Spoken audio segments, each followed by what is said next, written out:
Hey everybody, Leah Klett here with the Christian Post, and my guest today is Dove-nominated country star Rhett Walker. We are talking about his brand new album, Days That We Dreamed Of, coming out August 9th.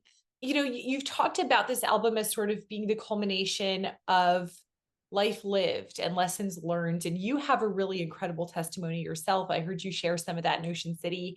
So, talk a little bit about how this album came to be and what influenced it. Yeah, my first record came out 2012, and that was kind of like, I guess, my testimony and like a record, you could say.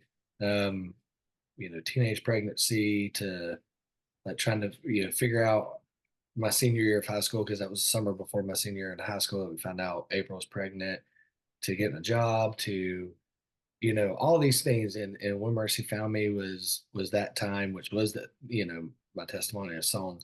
And so I was looking at this new record and thinking about me and her. We've been married for 20 years, this past July 3rd, which is Wow. crazy. Um, and then just, like I said, a kid starting college at 19, and kid going into his senior year. My youngest daughter starting middle school, and then one going into first grade. I was like, man, this has been a journey, for the past 20 years. And just all the things that God's brought us through too. Like, you got all these potholes that you've kind of drove through in life, and you're like, man, every time, like, he's been faithful and brought me through these things. And that kind of got me thinking about our life. And then one night on the back porch, April, my wife, she goes, we're living in the days that we dreamed of. And I was like, yeah, like we really are. Um, because I don't think for anybody that it's just a smooth ride. Like, life can be hell to walk through, and some go there and back many times. And, between sickness and job loss and all this stuff, and everybody walks through it. But if you really are looking at your life and what God has set up, man, these are the days that we've dreamed of, because it's not about what your house looks like, the car that you drive, the money in your bank account. Like, if you have a family, like even like yours, that loves each other and is excited to see mama come home from work and daddy come home, and you're living life with each other, all while looking at Jesus and like trying to push forward and going, God, whatever you have for us, like, that's a beautiful life. And so many people put it into monetary things, but it's not, man. It's just about our relationship with Jesus and our relationship with our spouse, and being a parent. And she said that on the back porch, and I was like, my gosh, like, yeah, like, there's never been a day that God has been like, hey, when you get your crap together and clean yourself up, I'll be here on this nicely paved road waiting for you. Like, no, he's a God that gets in the mud and the muck with us. And so, I was just on a radio station the second thing, I'm telling them, the funny thing about this is, after she said that, she said we need bread. And so I went to Publix. But I was thinking about this all the time, and I was standing on the bread aisle for like 30 minutes, like writing this song on my phone. And I would love to know what the people walking down that aisle was thinking, because they were probably thinking I was just a husband that lost my wife's, grocery list, and was like searching my phone trying to figure it out. But yeah, so I wrote the title track on the bread aisle at Publix in Evans, Georgia, and that kind of set the what this record was going to be. And I wanted it to be, like you said, life, lived and lessons learned. And there's songs that are super vertical about Jesus. There's songs on there that I've wrote just about our life. There's a song on there just to my kids. Um, and I would say this is the most me record like I've ever put out, and I'm excited for people to hear it. You have such crossover appeal. You have such an incredible way of blending, country music with Christian music. How do you see this hybrid sort of evolving? Because we're seeing more and more of it. And what do you think it brings to the table for listeners? Yeah, could you pull up other radio stations and say that? Because that would be great. Because I'm Yeah. too country for some, for sure. Um, I think it's more about being just who you are, like who you're made to be. I think people can read through it really quick. After 2020, I think we all got so used to only being able to view the outside world from social media and the news, that people can read right through people that aren't being true to themselves. And I think that comes out a little bit in the country world, like with Ann and Zach, and I think the appeal is just I know who Rhett is, and I believe that the same Rhett that wrote Days That We Dreamed Of on the bread aisle at Publix is the same Rhett that's on stage. It's the same Rhett that's at T-ball with his son Cash. And so I've just tried to be honest with how I write, and I grew up on '90s country, like so it kind of naturally comes out. And two, I think it's winning because when my friends leave church, like if they turn it from their Christian radio station, they turn it to country radio. Most of them aren't turning it to, top 40, because the reason we listen to Christian music, especially my house, is I love that the environment, how it can change the environment with it being a worship song, and I know that my kids aren't going to hear God knows what, and I think if you're switching from Christian radio because you're like, I'm tired of hearing, gospel song from Rhett and it's on right now. You switch to country music and you're like, cool, I got an Alan Jackson song. I'll take that. And so I think that's starting to win, with people. And two, man, travel the country. Like the South ain't just in the South. Like this country, I mean, go to Ocean City. Like it's like, how'd you get this pocket of Southern people in New Jersey, or like Green Bay is the same way. It's like the more you travel, the more you realize like this is just one big redneck world of people that are just making their way through life and trying to love Jesus at the same time. Your song Young Love is something that really celebrates the nature of enduring love. So, how has your wife and your relationship with her and just going through all the ups and downs of life really influenced your music?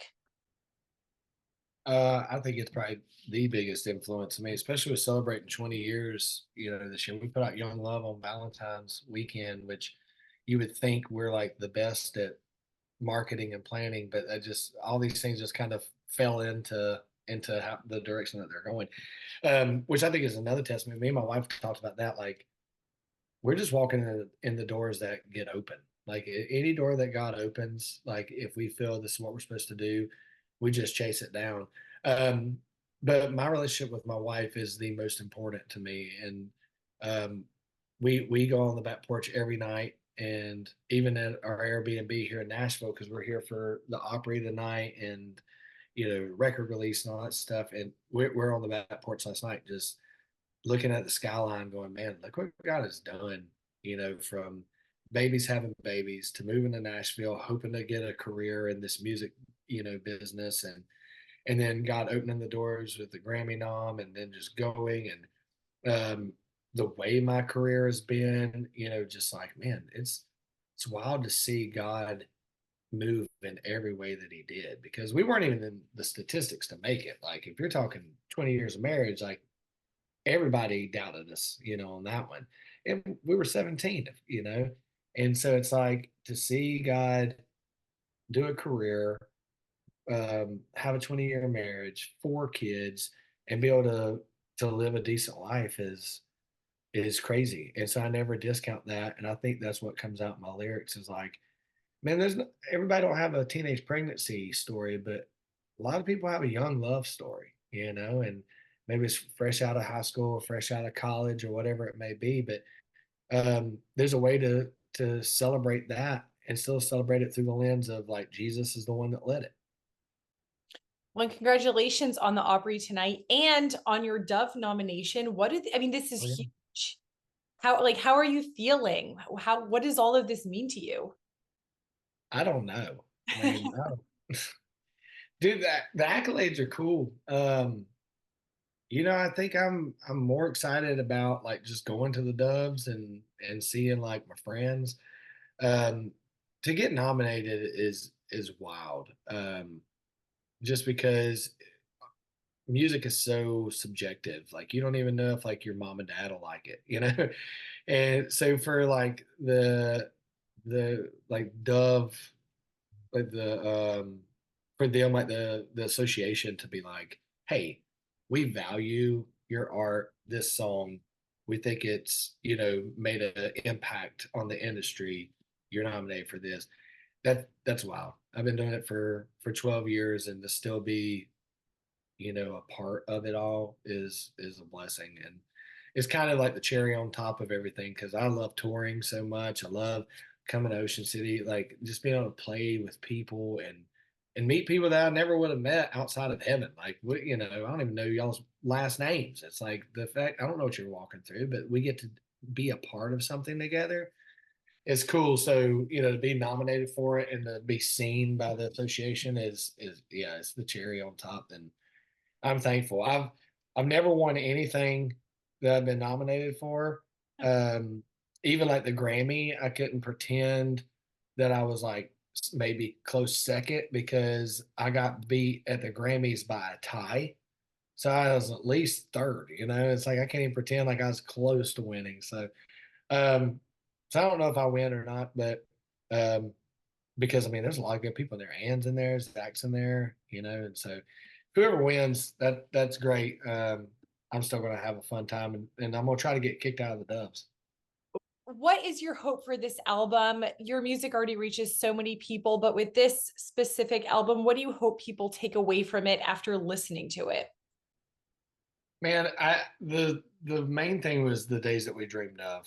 Um, And I wanted that to be the thing where people could look at their environment, wherever they live, whatever town it is, whatever household configuration is, like, whether you got older kids, younger kids, new babies, whatever, to be able to go, man, I'm thankful that this is my life. And it from, being thankful about the man on the middle cross, salvation, a life that He has given me, a foundation that I can stand on, a future that I can look to with heaven, all the way to like, being able to go, these are the days that we dreamed of, and looking back.